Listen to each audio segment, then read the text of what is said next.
Taanis Daf tests. How's everybody doing? Says R Eli, one of the reasons why sometimes Hashem stops the rain is because people pledge money to tzedakah and they don't fulfill their obligation.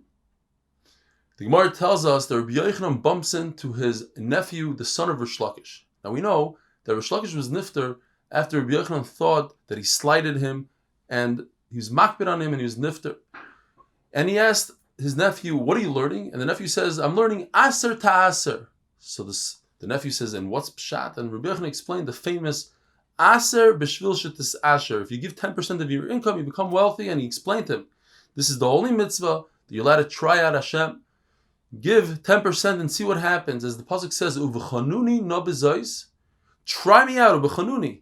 And v'harikoisi lachem bracha ad b'lidai. And I'll give you brachas without any limit.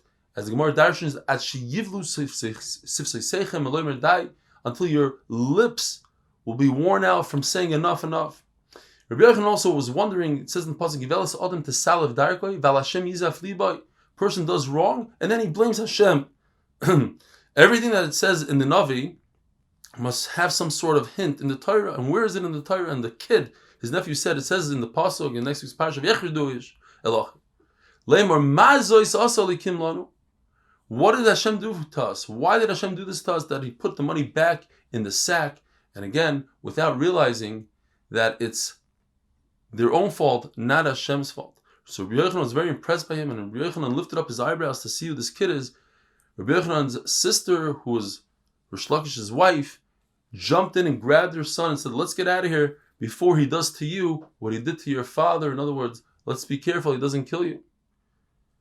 The Gemara tells us, Parnasa, food, comes in the form when it's only to the rabbim for a tzibur. The be'er of water that we had in the midbar was because of Miriam. The anani covered are because of Aaron, and the man is because of Moshe. And at the end, when Aaron and Miriam were nifter, we had everything in the schus of Moshe. But because it's for the rabbim, was for Klal Yisrael, even though it was because of Moshe, because of Aaron, it's considered rabbim, not a yachid. And all three of them, the be'er, the man, and the nani akaved, stopped all in 1 month. The Gemara tells us that the Talmidim of Rava, when they were listening to Rav Papa and they couldn't understand, they looked at each other, they hinted to each other, we don't understand what Rav Papa is saying. And that slighted Rav Papa, and he dreamt that they're going to die. He didn't want them to die, according to one pshat. So he told them, Leichu b'shalom, go in peace. In other words, leave my house instead of leaving this world. The Gemara says that Rav Shimi used to ask Rav Papa many questions, and then he heard Rav Papa saying, in Tachnon Hashem, please save me from the embarrassment that Rav Shimi asked me questions. So he stopped asking him questions.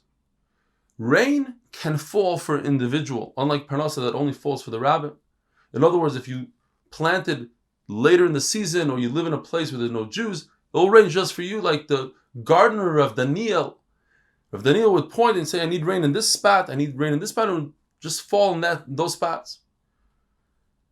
For every tzaddik, HaKadosh Baruch Hu makes a chaziz, which is a flying cloud, which has a thin layer on the bottom and thicker on top. When it drizzles in the beginning, it's a sign that a very strong rain is about to come. And when it drizzles after the rain, it's a sign that the rain is going to stop. Ula says, though in Bavel, where they're known to be liars, they pledge to tzedakah and don't pay, the rain also lies. So just because you see a drizzle doesn't mean anything.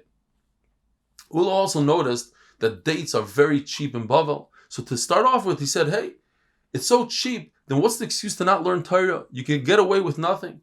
But he bought a bunch of dates and he ate them and he became really sick from them. And then he said the opposite. These dates make people so sick, yet in Bavel they learn Torah. According to Rabbi Eliezer, rain comes from the ocean and the salt evaporates, stays down in the ocean. In other words, the clouds, they make the water sweet. Once it's up in Shamayim, so to speak, so it's considered Mali Yosef, that the water comes from up there. Rabbi Shua says no. The way it works is the clouds open up and they grab water from Shamayim, and it has the clouds have holes in them, almost like a sieve, and that's why when it rains, there's a distance between drop and drop. It doesn't just come down in one shot. And have a wonderful day.